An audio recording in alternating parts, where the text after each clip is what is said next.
பிரியமானவர்களே, இந்த நாளில் உங்களை சந்திக்க நான் மிகுந்த மகிழ்ச்சி அடைகிறேன்.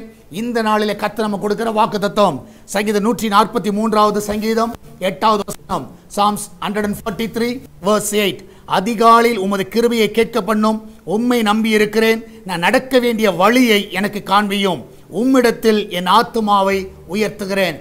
நான் நடக்க வேண்டிய வழியை எனக்கு காண்பியும். இந்த காலை வேளையில நீ ஆண்டவருடைய கேளுங்க, ஆண்டவரே நான் எந்த பாதையில் போகணும், என்ன செய்ய வேண்டும், என்ன செய்யக்கூடாது, எல்லாவற்றையும் எனக்கு காண்பி என்று கேளுங்க. நீங்க நடக்க வேண்டிய வழியை அவர் காட்டுவார். அவர்கிட்ட ஆலோசனை கேளுங்க. உங்க மேல கண்ணை வைத்து அவர் ஆலோசனை சொல்லுவார்.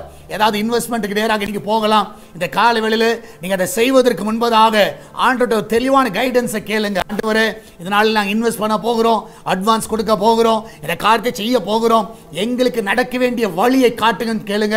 நிச்சயமாய் கர்த்தர் வழியை காட்டுவார். நம்ம எல்லாரும் ஜெபிக்கலாமா? நன்றி ஆண்டவரே, இந்த அருமையானது வேலைக்காய் சோத்திரிக்கிறோம். ஆண்டவரே நாங்கள் நடக்க வேண்டிய வழி எங்களுக்கு காட்டுங்கப்பா.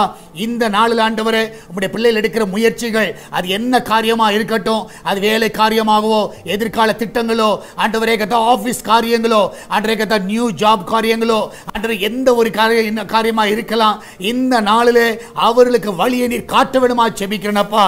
ஆண்டவரே எடுக்கிற எல்லா ஸ்டெப்ஸ் ஆண்டவரே ஜெயத்தோடு முடியட்டுமப்பா. அந்த பிள்ளையோட வாழ்க்கையில நன்மை காண செய்வீராக. உன்னை அதிசயம் காண பண்ணுவேன் என்று சொன்ன தேவன் என்னால் அதிசயத்தை காண பண்ணுங்கப்பா. அந்த மெடிக்கல் ரிப்போர்ட் எல்லாம் சாதகமாய் வரட்டும். ஆண்டவரே டாக்டருடைய கண்ணில் தயவு கிடைக்கட்டும், மனுஷ தயவு கிடைக்கட்டும், அதிகாரிகள் கண்ணில் தயவு கிடைக்கட்டும். அந்த கோர்ட் கேஸ் எல்லாம் ஆண்டவரே அவர்களுக்கு சாதகமாய் முடிவதாக அதுக்கு நல்ல ஒரு ஆலோசனை தர வேணுமா ஜெபிக்கிறேனப்பா. அந்த பிசினஸ்ல நல்ல உயர்வை கொடுங்க ஆண்டவரே. இந்த நாளில் ஆண்டவரே உம்முடைய ஆலோசனையை கேட்டு அவர் நடக்க உதவி செய்யுங்கப்பா. அவருடைய எதிர்கால திட்டங்கள் எல்லாவற்றையும் நீர் ஆசீர்வதிங்கப்பா. விசேஷமாய் ஆண்டவரே இந்த நாள் ஆண்டவரே சுக பரிசோதனைக்காய் போகிற பிள்ளைகள் நல்ல சுகத்தோடு பிள்ளை பெற்றெடுக்கட்டும் அப்பா. அந்த கிச்சன்ல ஆண்டவரே ஆசீர்வதிங்க, நல்ல பாதுகாப்பை கட்டளையிடுங்கப்பா. எல்லா தீங்குக்கு விலக்கி பாதுகாத்துக் கொள்ளுங்க ஆண்டவரே. வெளிநாட்டில் இருக்கிற பிள்ளைகளை சுகமாய் காத்துக்கொள்ளுங்க, சமாதானமாய் காத்துக்கொள்ளுங்க. அந்த தேசத்தில் அவளை ஆசீர்வதிங்கப்பா. ஆண்டவரே நாள் சால்வேஷன் டிவிக்காய் ஜெபிக்கிறோம். அவருடைய தேவைகள் எல்லாம் சந்திங்கப்பா. ஒரு குறைவில்லாம நடத்துங்க. இந்த ஊழியத்தை தாங்குகிற பிள்ளைகள், ஜெபிக்கிற பிள்ளைகள் எல்லாரும் ஆண்டவரே 100 மடங்கு ஆசீர்வதிங்கப்பா. எல்லா தடைகளை நீக்கி போடுங்க ஆண்டவரே. அவர்கள் மேலும் கரத்தை வைத்து வழி நடத்துங்கப்பா. திருச்சபை அன்பிங்கத்தில் வைக்கிறோம். விசுவாச குடும்பங்களை ஆசீர்வதிங்க. யாருக்கு எந்த ஒரு தீங்கு வராதபடி பாதுகாத்துக் கொள்ளுங்கப்பா. நன்மையால் திருப்தியாக்குங்க, காத்துக்கொள்ளுங்க, வழி நடத்துங்க, மகிமையான காரியங்களை செய்யுங்க.